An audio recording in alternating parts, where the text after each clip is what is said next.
Hello everyone, ఈరోజు మనం చేయబోయే రెసిపీ పెసరట్టు. ఇది టిఫిన్స్కి కానీ డిన్నర్కి బాగుంటుంది.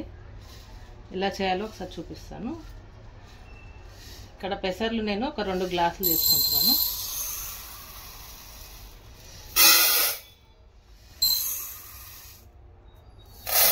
పెసర్లు తీసుకున్నాను. మనము ఈ గ్లాస్ తోటి, చిన్న గ్లాస్ తోటి రేషన్ బియ్యం ఉంటాయి కదా, వాటిని మనం ఒక గ్లాస్ తీసుకొని నానబెట్టుకోవాలి. మనం ఈ 2 కలిపి కూడా నానబెట్టుకోవచ్చు, లేకుంటే సపరేట్గానే నానబెట్టుకోవచ్చు, ఎలాగైనా మీ ఇష్టం. ఇప్పుడు వీటిని కడుగుదాం. మనం ఈ పెసర్లు బియ్యం 2 కలిపి మనము కడిగేసుకొని ఒక 2-3 సార్లు మంచినీళ్ళు పోసి పెట్టుకోవాలి. ఇది ఒక 10 గంటలైనా నానాలి, ఎందుకంటే పెసర్లు అనేది కొంచెం నానడానికి టైం పడుతుంది. ఓకే, 10 గంటలు నానిన తర్వాత చూద్దాం.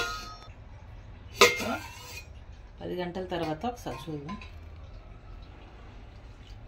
చక్కగా నాని బియ్యం కానీ పెసర్లు ఇప్పుడు మనం మిక్సీకి వేసుకుందాం.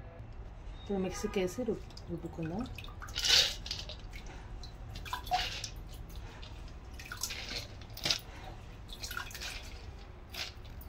దీంట్లో కొద్దిగా వాటర్ వేసుకుందాం.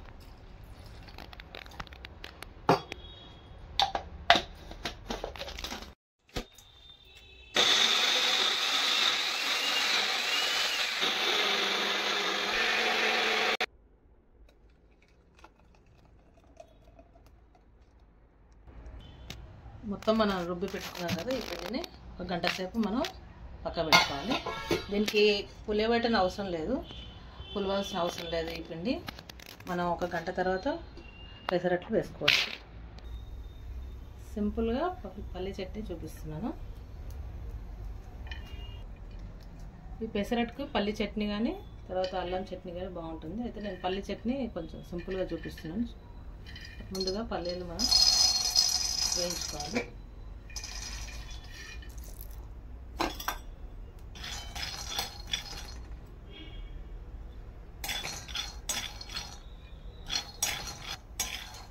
ఇది వేగుతున్నప్పుడు మనం పక్కకి ఇంకో కడాయి పెట్టుకొని దాంట్లో మనం పచ్చిమిర్చి ఫ్రై చేసుకుంటే నాకు పని ఈజీగా అవుతుంది.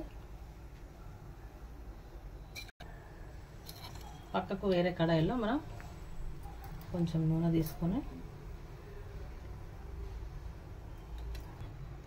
ఇందులో మనం పచ్చిమిర్చి వేసుకోవాలి. 4 పచ్చిమిరపకాయలు తీసుకున్నాను. నూనెలో కొంచెం గోలించుకోవాలి. ఇంకోవైపు ఇక్కడ పల్లీలు కూడా ఫ్రై అవుతున్నాయి. పల్లీలు ఫ్రై అయ్యాయి, మనం ఒక ప్లేట్లో తీసుకొని పక్క పెట్టుకుందాం. చల్లగా అయ్యాక మనం మిక్సీకి వేసుకుందాం. పచ్చిమిరపకాయలు కూడా ఫ్రై అయ్యాయి.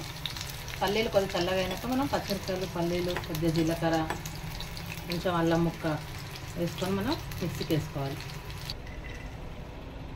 ముందుగా మనం పల్లీలు వేసుకోవాలి. వేయించిన పల్లీలు,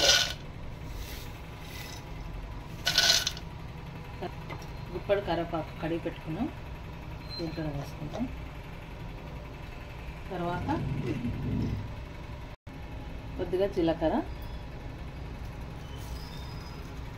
దీంట్లోనే ఒక చిన్న అల్లం ముక్క వేసుకోవాలి.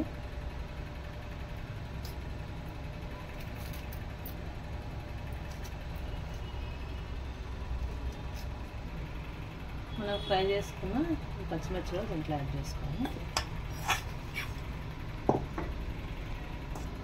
దీనికి తగినంత సాల్ట్ వేసుకోవాలి.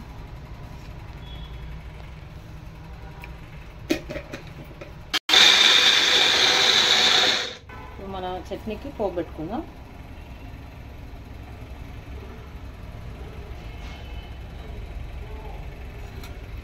నూనె వేడెక్కాక జీలకర్ర, ఆవాలు వేసుకొని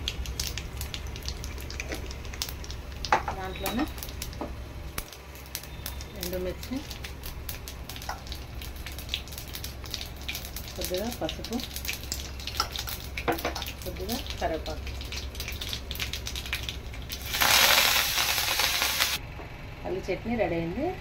దీంట్లో మనం చేసుకునే పోపును దీంట్లో వేసుకుందాం.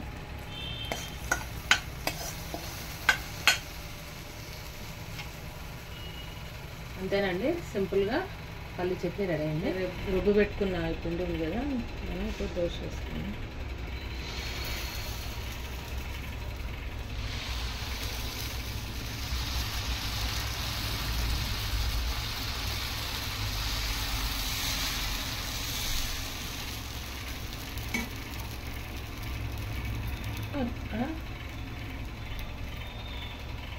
క్యారెట్, ఆనియన్, కొత్తిమీర, అల్లం, చిన్న అల్లం ముక్కలు వేసి మనం సన్నగా గ్రేట్ చేసి పెట్టుకోవాలి. ఇది దీని మీద వేసి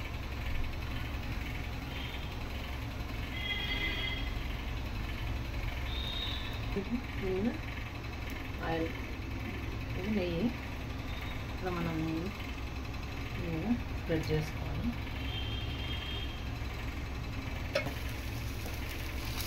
ఇంతేనండి పెసరట్టు వేడివేడిగా మనం దీన్ని పల్లి చట్నీతోటి ఇంకా అల్లం చట్నీతోటి సర్వ్ చేసుకుంటే బాగుంటుంది. చాలా హెల్దీ బ్రేక్ఫాస్ట్ అండి ఇది. ఇంతేనండి, ట్రై చేయండి అందరూ. ఓకే అండి, థ్యాంక్ యూ.